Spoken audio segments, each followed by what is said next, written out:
It is time now to go inside out with SNY NFL insider Connor Hughes. And Connor, Robert Saleh giving the answer you would expect him to give about the impact Jermaine Johnson's injury might have on the Haason Reddick holdout situation. But Connor, you're not allowed to give us coach speak. So how can Jermaine Johnson's injury impact the Haason Reddick holdout?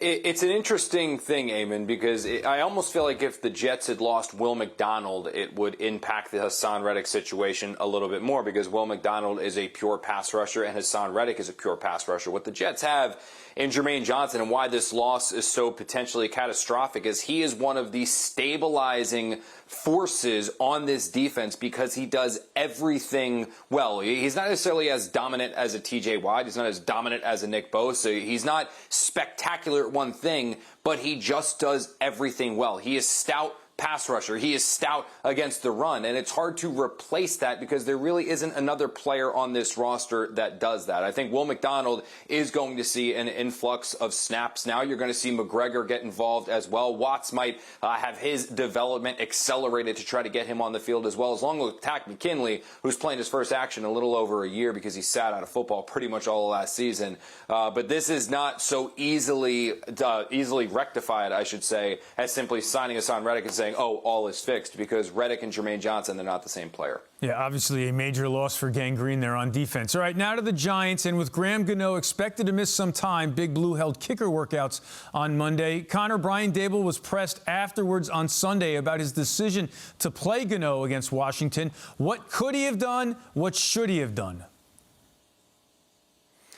He should have done what he didn't do. I mean, the fact that the Giants did not have a contingency plan activated with a contingency plan sitting on their practice squad is organizational malpractice. Amen. It's mind-numbing to think about this. A 2-second search on WebMD or Google will tell you that a player who is dealing with a soft tissue issue, which is what Graham Gano was dealing with his groin injury, a groin injury that he admitted after the game he had to go back into the locker room during warm-ups and have retaped in order to stabilize it to feel comfortable, is at a higher risk of injury. An additional search will tell you, or anybody who has dealt with any physical ailment throughout their life will tell you, that when you are dealing with an injury in one area, you have a tendency to favor that side, which puts you at a risk of injury elsewhere. We can talk about this was Jamie Gillen should have been the one handling kickoff, so Graham Gano didn't have to run. That's certainly one thing, but just still a risk of re-injury. It was right there. And Eamon, this is something the Giants dealt with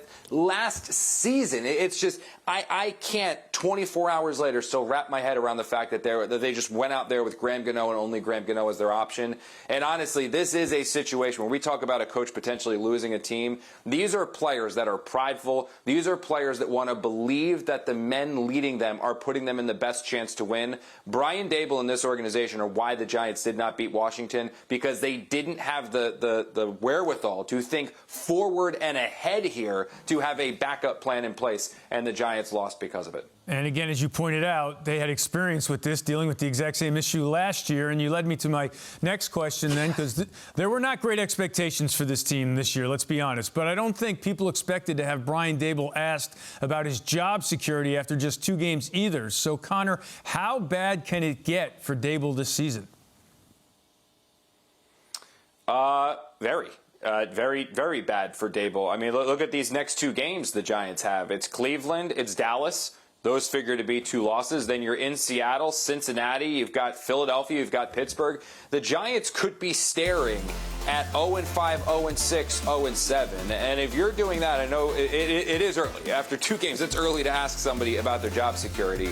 But after the Cowboy game, if the Giants get shellacked like they always do against the Cowboys, if that spirals into losses as well against Cincy, Cleveland, Seattle, Philly, Pittsburgh, as I was saying, the Giants could absolutely be looking for a new coach potentially before this season's even over. Nice use of the word staring at 0-5 or 0-6, because it reminded me of how Brian Daboll was staring at reporters afterwards on Sunday. Connor Hughes, as always, thanks for joining us here on Honda Sports Night.